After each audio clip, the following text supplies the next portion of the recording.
Olá, meu nome é Tânia Durão, eu sou terapeuta holística, sou cartomante, trabalho com baralho Lenormand, aqui no Brasil conhecido como baralho cigano, e também sou escritora.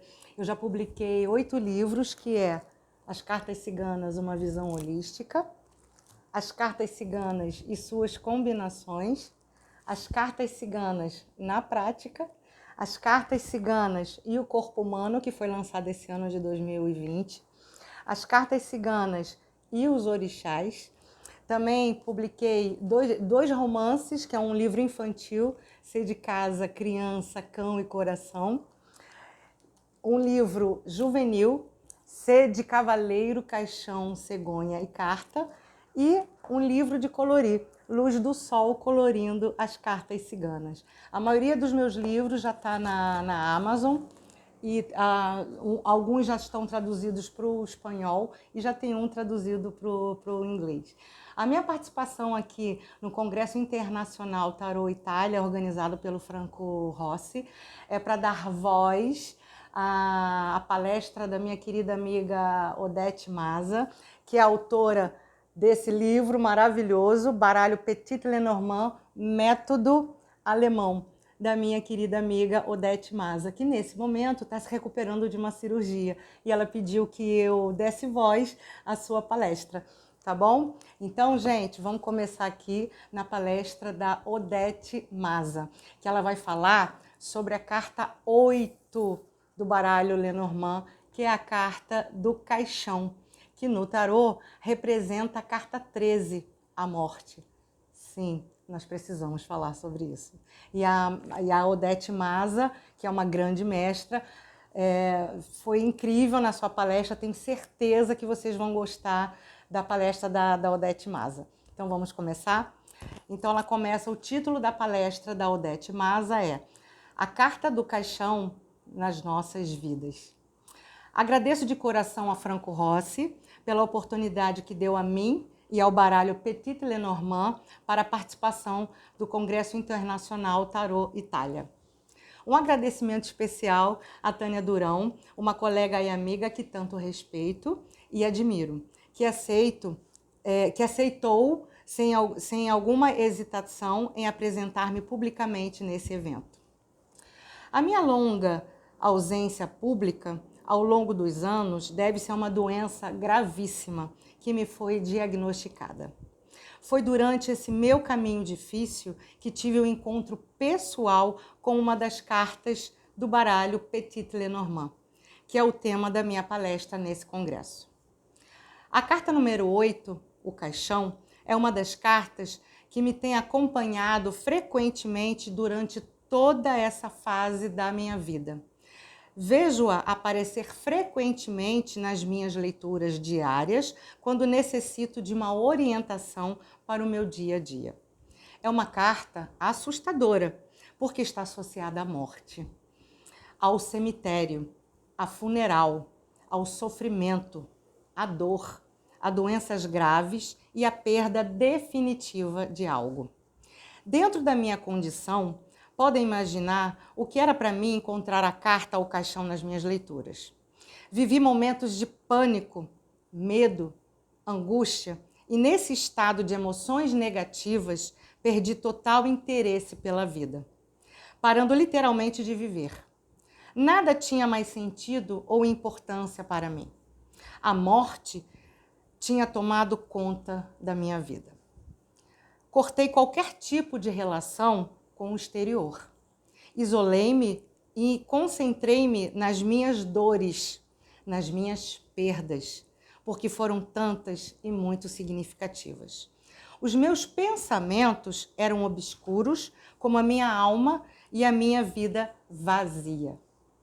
Com o tempo, e isto só depois de uma longa vida de estagnação, sem perspectivas para o futuro, emocionalmente, psicologicamente e fisicamente, decidi explorar e analisar o lado psicológico e humanístico da carta. Neste decorrer, fui-me aos poucos apercebendo que esse percurso me levava a uma viagem no profundo do meu ser, no meu interior. Foi daí que comecei a olhar para a carta do caixão com outros olhos. Iniciei a aceitar as minhas condições e, por consequência, a mudar a minha atitude perante a vida. Despertei.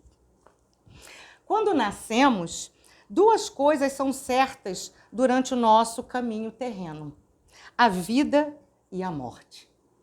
Os dois grandes mestres da vida. Durante algum tempo da nossa caminhada terrena, o mestre vida está presente constantemente e dificilmente pensamos ou sentimos o mestre morte. Mas ele está ali, sempre presente, perto de nós, paciente, esperando o seu momento para se apresentar.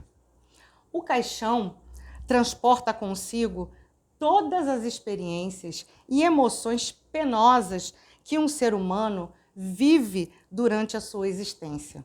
Choques, traumas, medos, dores, sofrimentos, angústias, desesperos.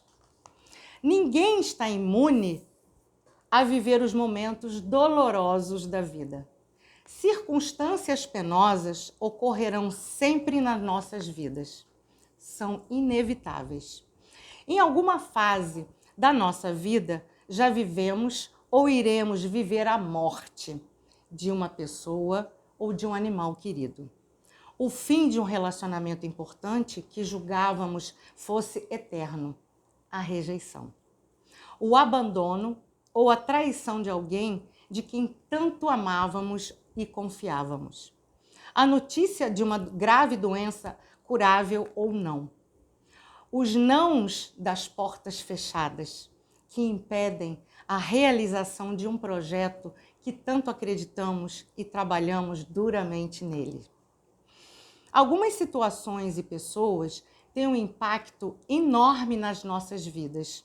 Alguns desses impactos são marcantes e impossíveis de esquecer e superá-las. Recordações vão sempre voltar através de um cheiro, de uma comida, uma música, um filme, uma fotografia, uma conversa. Em qualquer circunstância da vida, encontramos-nos, não temos como controlar isso. Nós humanos, por mais fortes que sejamos, temos imensa dificuldade em lidar com a morte, com uma perda ou com uma dor. E devido a essa dificuldade, ficamos paralisados e agarrados a situações que, mesmo conscientes do mal que geraram em nós, nas nossas vidas, não nos permite seguir em frente.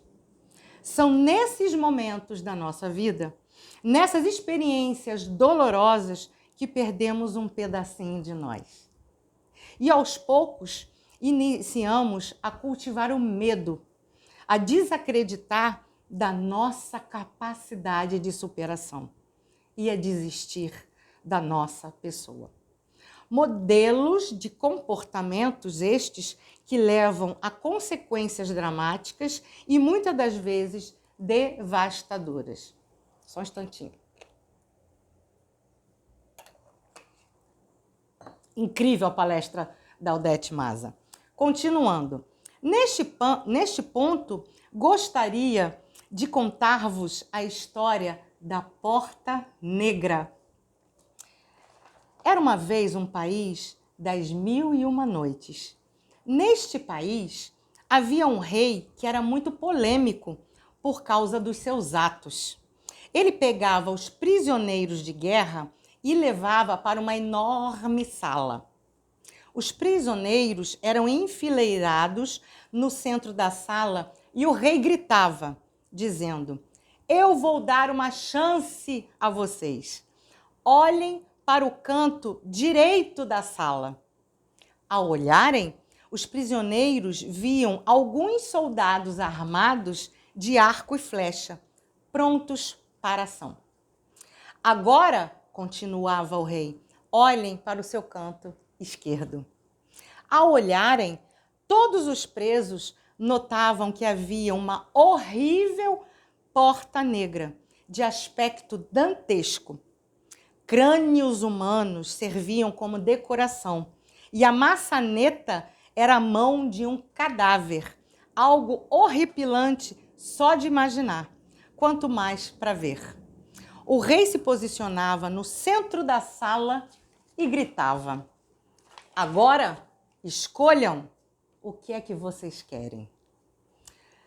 Morrerem cravados de flechas ou abrirem rapidamente aquela porta negra e entrarem lá dentro enquanto tranco vocês. Agora decidam. Vocês têm livre arbítrio. Escolham. Todos os prisioneiros tinham o mesmo comportamento. Na hora da decisão, eles chegavam perto da horrível porta negra com mais de 4 metros de altura. Olhavam para os desenhos de caveiras, sangue humano, esqueleto, aspecto infernal, coisas escritas do tipo viva a morte, etc. E decidiam: quero morrer flechado.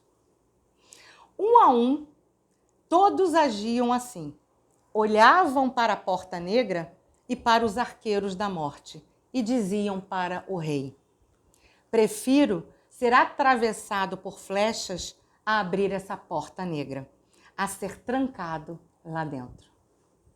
Milhares optaram pelo que estavam vendo, a morte feia das flechas. Mas um dia a guerra acabou. Passado algum tempo, um daqueles soldados do pelotão da flechada estava varrendo a enorme sala quando eis surge o rei. O soldado, com toda a reverência e meio sem jeito, perguntou: sabe, ó grande rei, eu sempre tive uma curiosidade. Não se zangue com a minha pergunta, mas o que tem além daquela porta negra? O rei respondeu: lembra que eu dava aos prisioneiros 2 escolhas? Pois bem, vá e abra a porta negra. O soldado, trêmulo, virou cautelosamente a maçaneta e sentiu um raio puro de sol beijar o chão feio da enorme sala. Abriu mais um pouquinho a porta e mais luz e um gostinho de cheiro verde inundaram o local. O soldado notou que a porta negra abria para um caminho que apontava para uma grande estrada. Foi aí que o soldado foi perceber: a porta negra dava para a liberdade. Moral da história: todos nós temos uma porta negra dentro da mente. Para uns, a porta negra é o medo do desconhecido. Para outras, é uma pessoa difícil. Quem sabe até uma frustração qualquer, do tipo medo de se relacionar, ou medo de ser rejeitado, ou medo de inovar, ou medo de mudar, ou medo de voar mais alto. Para alguns, a porta negra é a incerteza que a falta da preparação atemoriza. Ou um trovão imaginário que as inseguranças da vida fabricam durante a educação.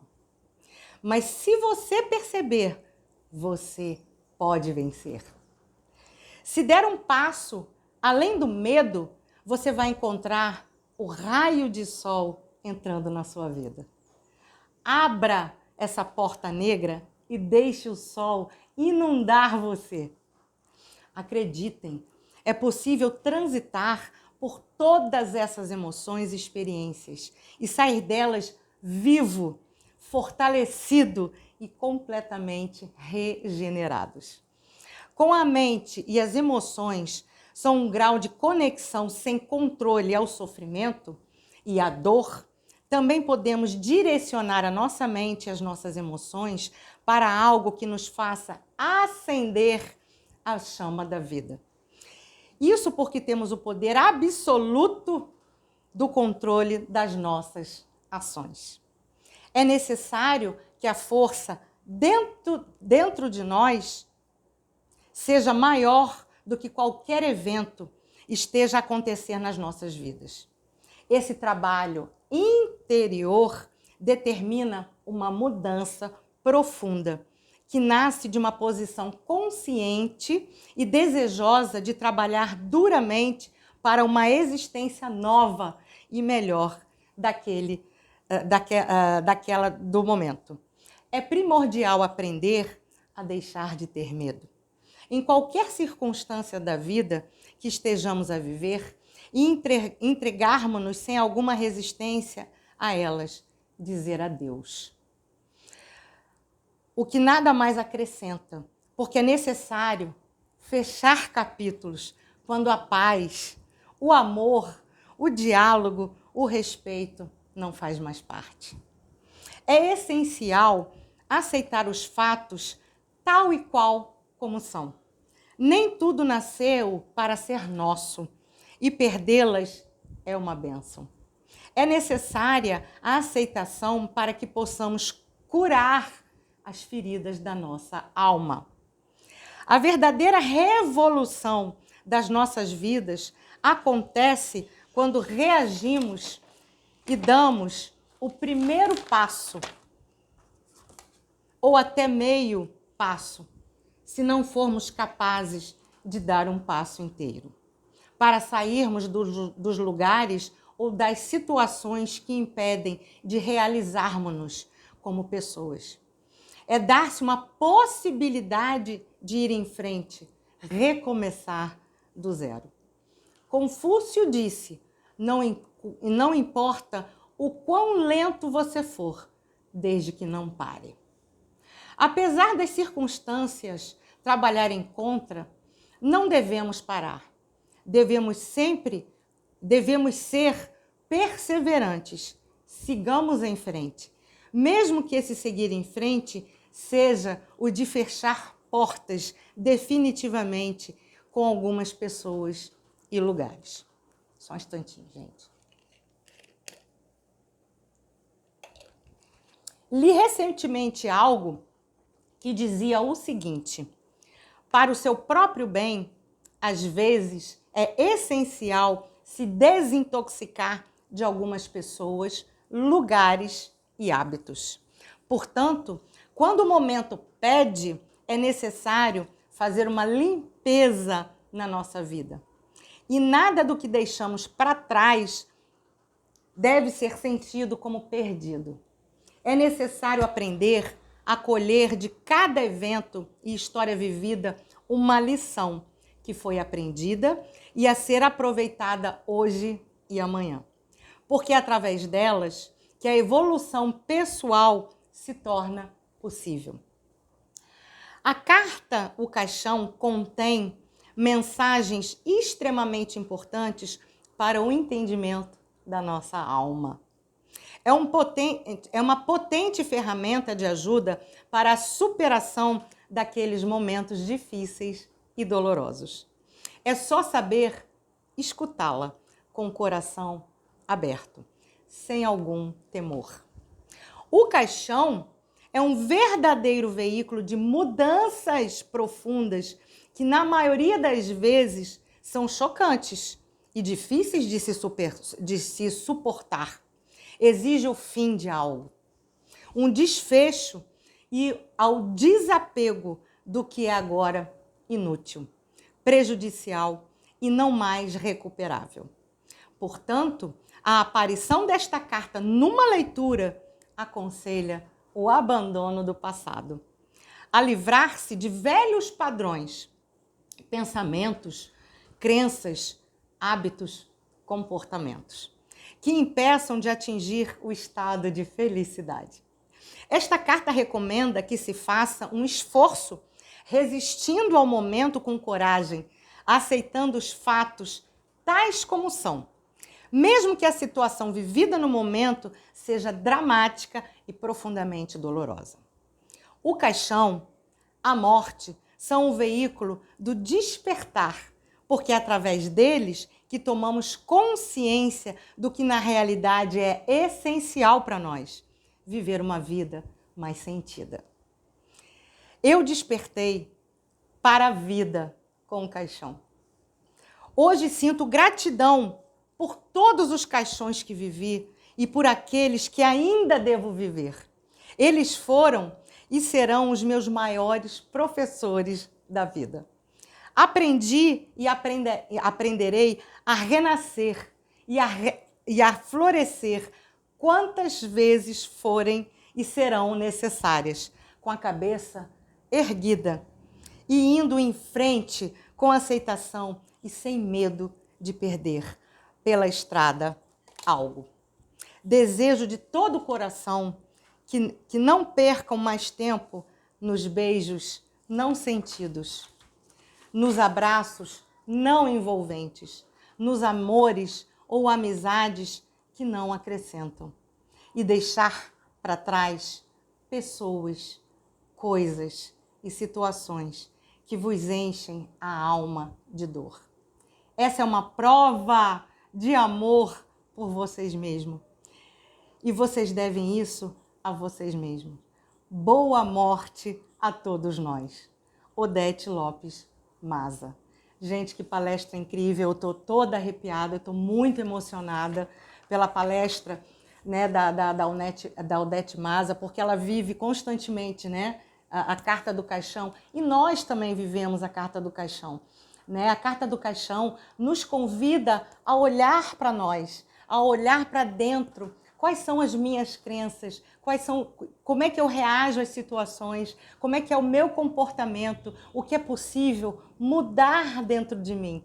Né? E como a Odete disse, para a gente superar, para a gente voar mais alto. Então é uma carta que nos convida a que cada um de nós se transforme numa versão melhorada de nós mesmos, né? Da regeneração, né? E é possível, sim, é possível a gente ser melhor e melhor e melhor.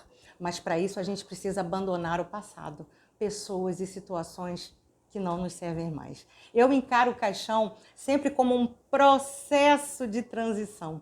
Uma amiga minha, a Júlia Tourinho, num evento, ela falou da Carta do Caixão como se fosse um baú.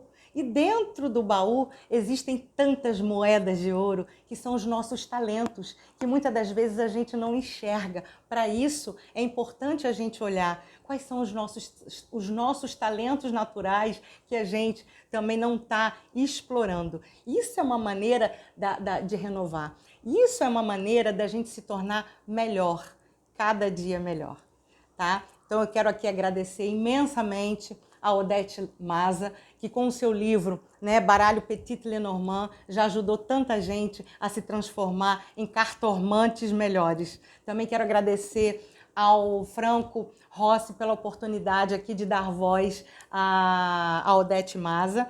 E eu desejo a você, Odete, uma nova vida com o caixão e uma nova renovação, uma nova recuperação.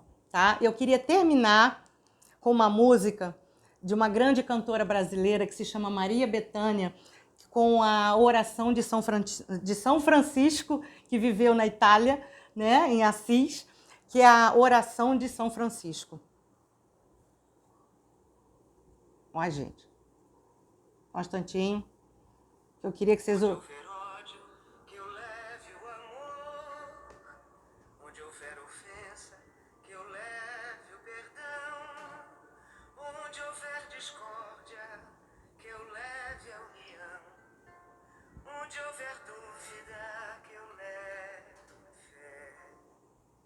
Então, gente, eu acho que essa música, a oração de São Francisco, tem tudo a ver com a Carta do Caixão.